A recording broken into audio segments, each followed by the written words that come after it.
The clock has been ticking down on the Guantanamo Bay detention facility for some time now, and it's still there.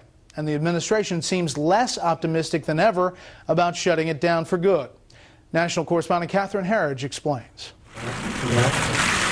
2 years after the president signed an executive order to close the detention camps at Guantanamo Bay, there is a growing chorus of administration officials who say it won't happen before 2012. Republican Frank Wolf posed the question. Do you think it'll be closed by the end of the president's first term? I don't know. We will do all that we can. 2 weeks ago on the Hill, the defense secretary said publicly what administration officials and outside analysts have said privately. The prospects for closing Guantanamo, as best I can tell, are very, very low. Asked today to clarify, the White House was vague. The president's committed to closing Guantanamo Bay. I don't have a timetable for you on that process.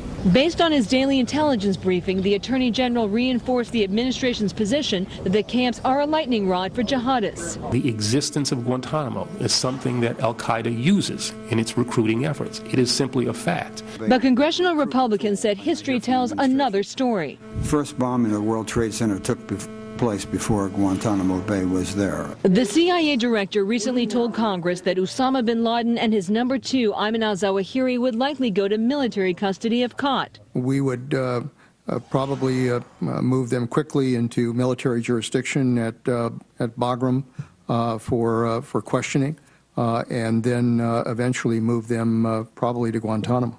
Today, the Attorney General walked back the director's statement, adding they would deal with the al-Qaeda leader by committee. Were bin Laden to come into our possession, the national security team would consider its obligations and make a decision as to how he would be treated.